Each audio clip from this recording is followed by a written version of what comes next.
Steffan Hughes sydd yma, hefo beirniadaeth, cystadleuaeth yn Unawd, Deuawd neu Ensemble Sioe Gerdd. Alla i ddechrau trwy llongyfarch Eisteddfod y Rhondda ar y gwaith gwych ydych chi wedi bod yn neud, da iawn chi. Ond hefyd mae rai fi ddeud da iawn i bawb sydd wedi cystadlu yn y gystadleuaeth yma. Diolch am y ceisiadau gyd, dwi'n rili wedi mwynhau gwylio nhw. Ac os ydych chi ddim wedi cyrraedd y 3 ucha heddiw, wel, newch yn siŵr bod chi'n rhannu'r fideos yma hefo teulu a ffrindiau neu lle bynnag. Mae'n bwysig i bobl weld hein. Dych chi wedi rhoi lot o amser i mewn iddyn nhw. A dych chi wedi bod yn greadigol iawn, felly diolch yn fawr iawn i chi. Wel, fel mae'n digwydd, tair unawdydd sydd wedi cyrraedd y 3 safle ucha genna i tro yma. Na i ddeud gair byr am y 2 ohonyn nhw mewn, wel, dim mewn unrhyw drefn penodol ar hyn o bryd. Felly dwi'n mynd i ddechrau hefo Tyler James yn canu Journey to the Past o'r sioe Anastasia. Wel, mae gen ti lais gwych. Mae o'n ffresh, mae o'n ifanc, mae sain hi yn bell ymlaen, mae o'n ymlaen y fan hyn yn ni'n galw in the mask, felly mae o'n sain sy'n teithio. Ac ia, ond gweddi'r gan yma i'r dim, a dio ddim yn gan hawdd i'w chanu, mae'n swnio'n hawdd pan ydych chi'n clywed hi, ond mae'r alaw yn troi o gwmpas y B-flat yma o hyd. B-flat, B-flat, B-flat, sy'n lle eitha cas mewn llais merch, lle mae'r llais chest yn dod i'r top a mae'r llais pen yn dechrau. Ond be mae hi'n neud mor wych ydy, mae hi'n mixio'r ddau. Mae hwnna'n dechneg sy'n bwysig iawn mewn canu sioe gerdd, sef y mix lleisiol. A mae rei bobl yn ffeindio fo'n anodd iawn, ond mi rwy ti wedi meistroli fo. Mae'r mix mor iach, mae'n swnio'n rhwydd iawn, ac mae gen ti gysondeb wedyn o gwylod i top y llais. Felly o'n i'n impressed iawn efo hynny. Rhywbeth arall o'n i'n really impressed hefo ydy llafariad ti. Da ni'n hoffi A's, da ni'n hoffi A's, mae'n ddigon o len, cefn yn ceg ni, maen nhw'n neis i ganu, maen nhw'n teimlo'n neis i ganu. Ond mae'r llafariad I yn gallu bod yn un cas weithiau, achos mae'n mynd yn dyn iawn. Mae'n hawdd mynd teimlo bod yn eisiau fynd a bod yn mynd yn stuck. Felly, yn aml iawn, mae bobl yn enwedig yn y byd pop jyst yn agor y llafariad allan. So yn lle ti, er enghraifft, nawn nhw fynd tei, nawn nhw jyst agor o'n hollol llydan. Sy'n oce, mae hwnna'n cael ei dderbyn.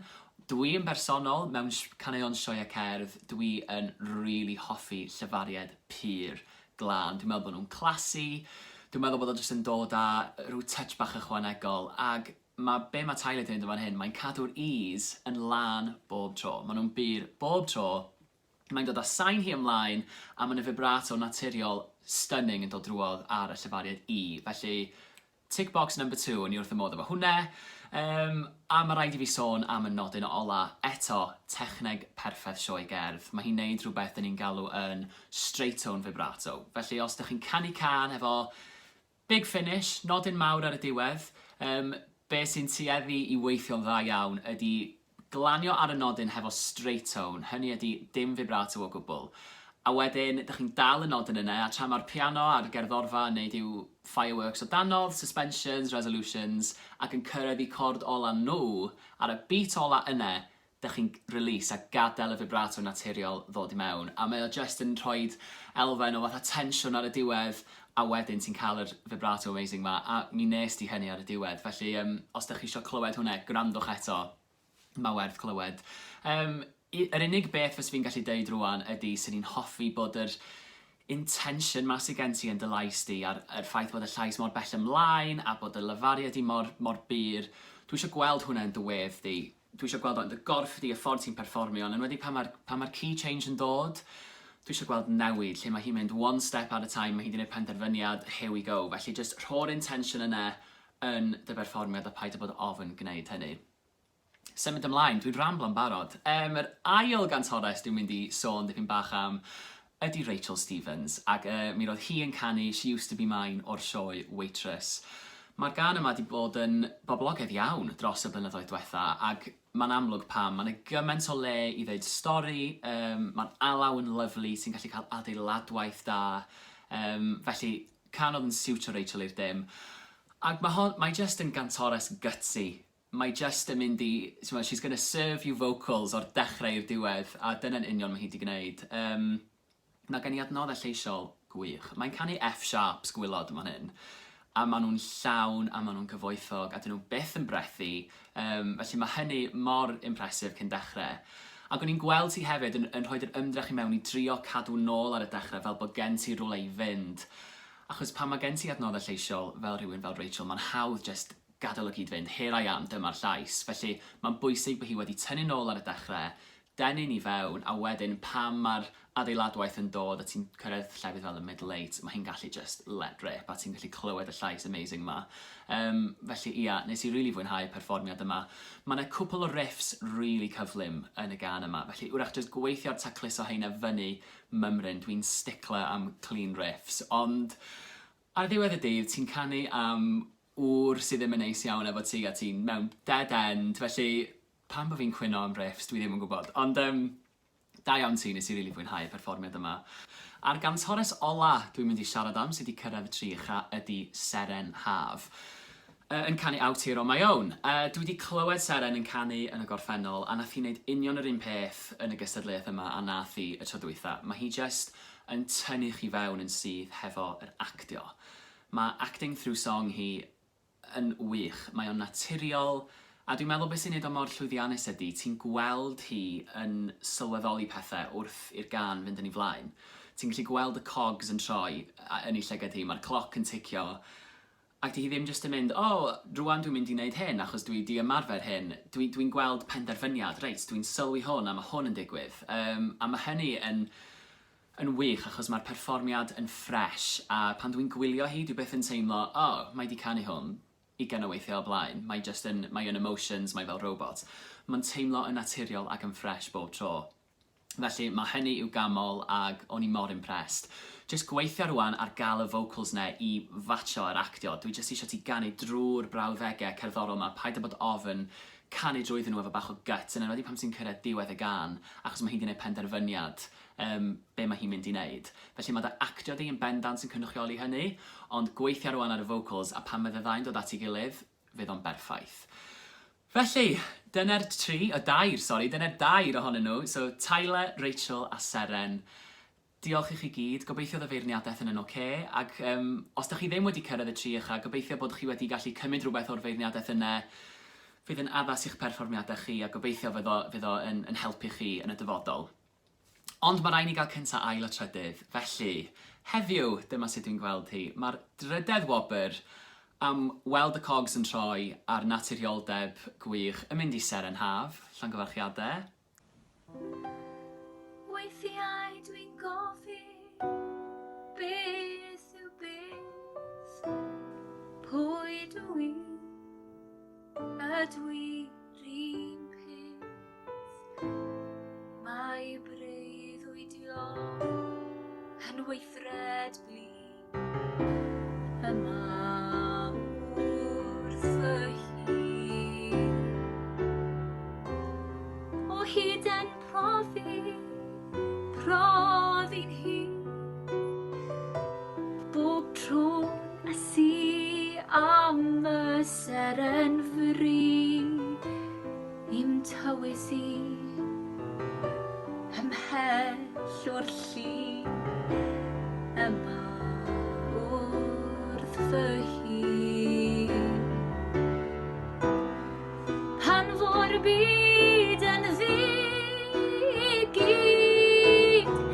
llygaid yng nghaed dwi yn dyfreichiau dyn, o cariad bydd gryf i mi, cariad bydd gyda mi, gad i mi. Dy angen di, ac yn y bore ddaw y wan, ym mhryder i yn disgyn fel glaf, sychaf o hyd y dagrau myd yma wrth fy hun. Ond pan fo'r byd yn ddigid, llygaid yng nghaed dwi yn dyfreichiau di, o cariad bydd gryf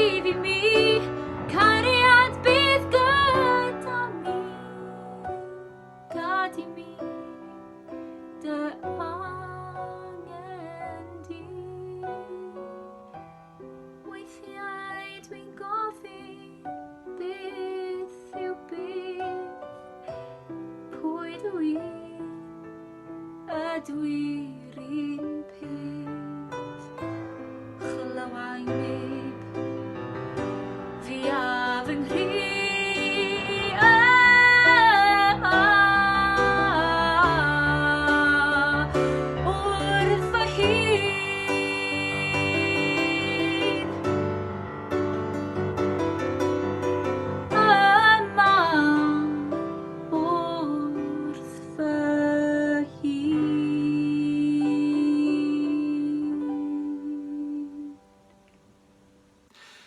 Mae'r ail wobr am llafariad crystal clear, hollol bur, a mix hyfryd yn mynd i Tyler James.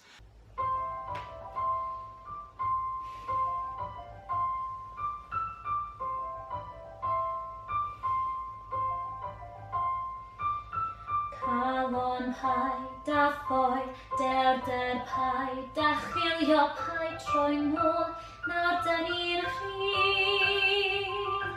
Pobl sydd yn sôn fod na wastad ddewis does bydd sôn am ofn a braf, neu ba mor eang ydi'r byd i'r gorffennol teithi a fi.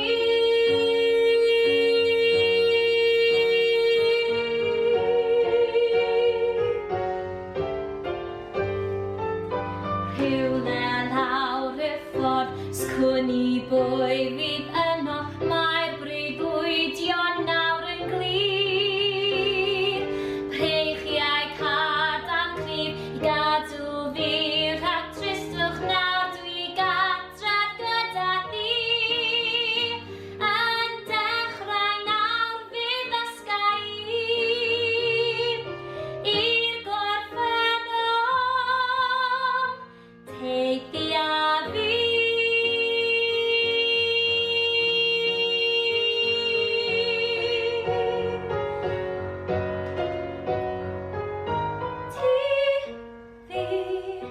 Teulu, mae rhaid bod fi 'di teimlo cariad pur.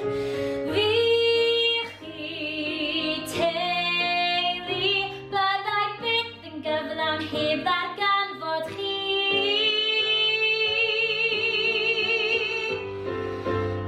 Un cam ar y tro, un dymuniad arall, pwy a wyr ble bydden ni.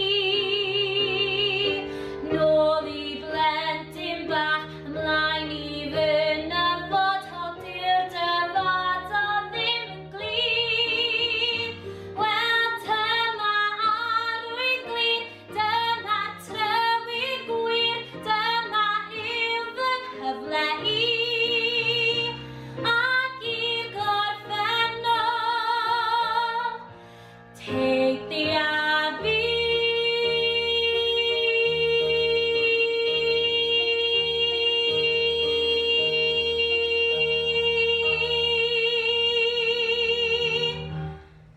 Sy'n golygu mae'r wobr gyntaf heddiw am y guts a'r adnoddau lleisiol a just y vocals yn mynd i Rachel Stevens.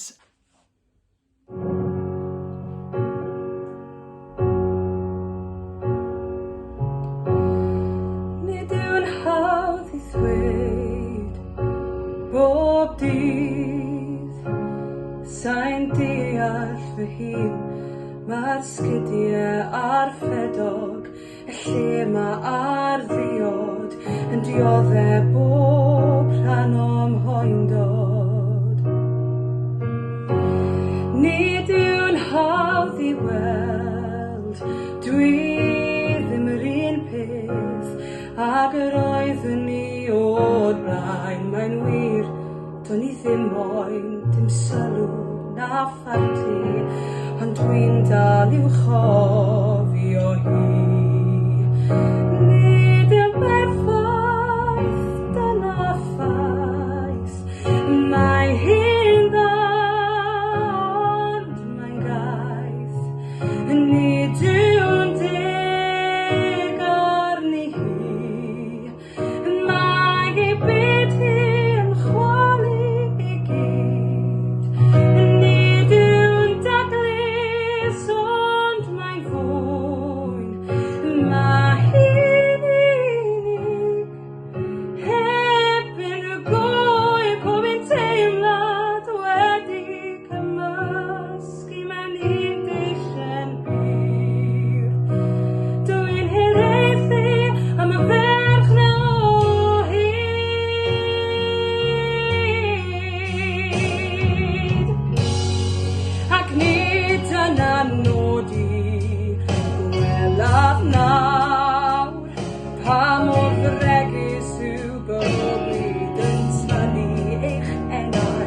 Ysbryd dewis da fi, fe wna'i chwalu y cyfan a dechrau, gwr dechrau, ac ail fyw fy mywyd i gyd.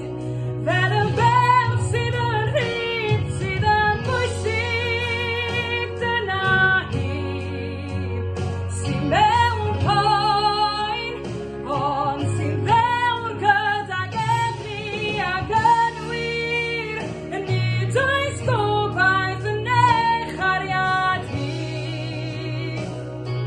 Ac unig yw hi, pob nai'n chrof, gyda'r paf anti mewn yn tyfu'n grefach bob dydd, tan o'r diwedd mae'n sylwi i frwydro ychydig, i adfer y tân yn ei bol. Dwi'n hiraethu am y ferch na o hyd.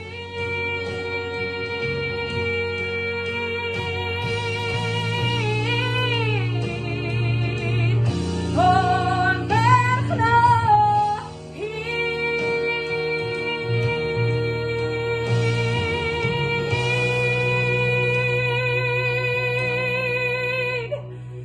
Nid yw'n darkness, ond mae'n fwy.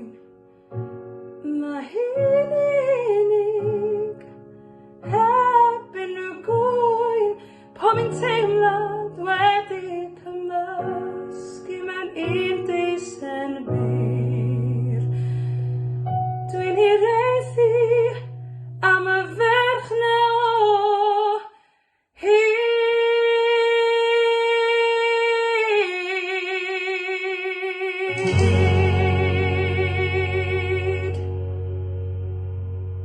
Ond llongyfarchiadau bob un ohonych chi, pob lwc efo gweddill y Steddfod. Gobeithio bod pawb wedi mwynhau, a na i weld chi'n fuan. Ta-ra!